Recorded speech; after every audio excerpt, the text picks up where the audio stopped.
Vous le connaissez, lui? Bernard Arnault, milliardaire français. Qu'est-ce qu'on apprend? Ah non, c'est pas joli, hein? Oui, il est soupçonné de travail dissimulé.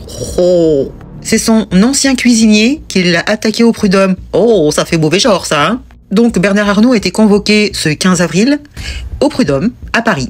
C'est le Canard enchaîné qui avait révélé l'affaire en décembre 2024, que l'ancien cuisinier du patron de LVMH l'accusait de l'avoir fait travailler, écoutez bien, sans bulletin de salaire et sans contrat de travail pendant 10 ans.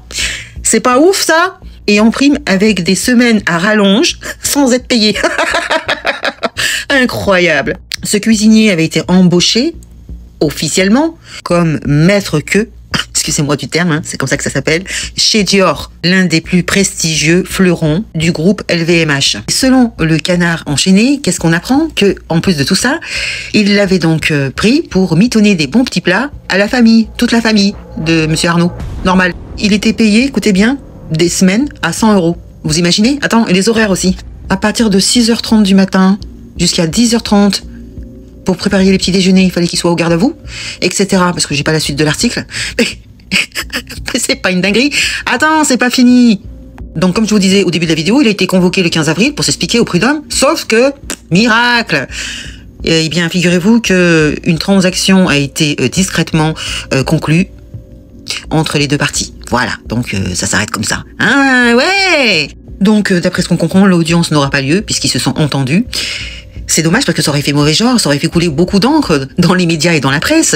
Monsieur Arnault attaqué comme un vulgaire petit entrepreneur de PME, alors que c'est l'homme le plus riche, pas du monde, mais enfin un des plus riches. C'est incroyable. Plus ils sont riches et moins ils donnent, moins ils payent leur dû, moins ils... C'est quoi ces gens sérieux? J'aurais bien voulu savoir quel était le montant de la transaction. J'espère qu'il a pris ce qu'il fallait. Hein. C'est incroyable. Et c'est pas la première fois, bon, c'est pas par rapport au prud'homme, mais il a déjà, Monsieur Arnault a déjà été soupçonné de blanchiment d'argent en 2023, en septembre.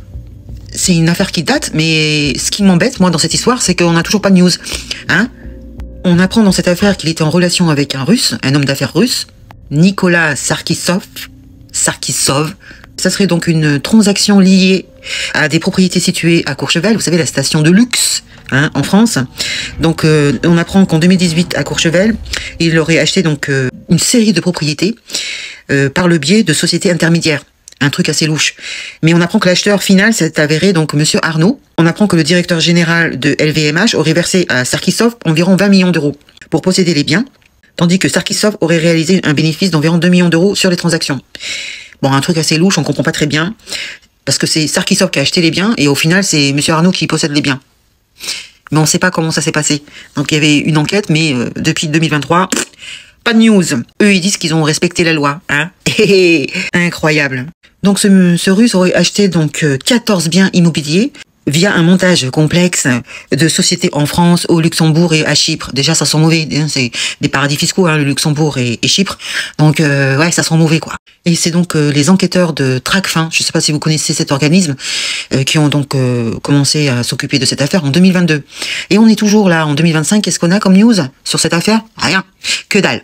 Donc en fait, en gros, ce qui les embête, c'est que ces acquisitions immobilières tendent à masquer l'origine exacte des fonds et à complexifier les opérations et l'identification de l'acquéreur réel.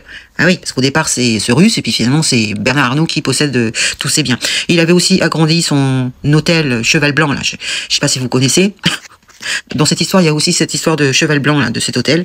Moi, ce que j'aime bien, c'est qu'il y a toujours une enquête, mais ils s'en tirent toujours. Hein. On a jamais de news. Ça commence, ça fait les gras des journaux, et puis plus rien, plus de news. C'est extraordinaire. Hein. C'est toujours comme ça. Quand t'es riche, hein, de toute façon, on a compris. Hein, la justice n'est pas la même pour tout le monde. Dites-moi dans les commentaires si vous étiez au courant de cette affaire de blanchiment d'argent. Et puis cette histoire de cuisinier pas payé pendant 10 ans, vous imaginez?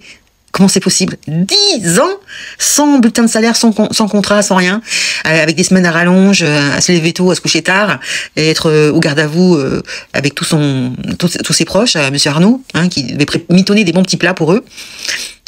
Et puis finalement, bah, l'histoire c'est terminé avec une transaction. Voilà, c'est bien hein, quand t'as de l'argent. Hein. Et comment ça se fait que tu peux t'imaginer que tu puisses pas payer les gens? C'est fou ça, non? Moi je trouve ça dingue. Allez, je vous laisse. Laissez-moi un commentaire. Ciao.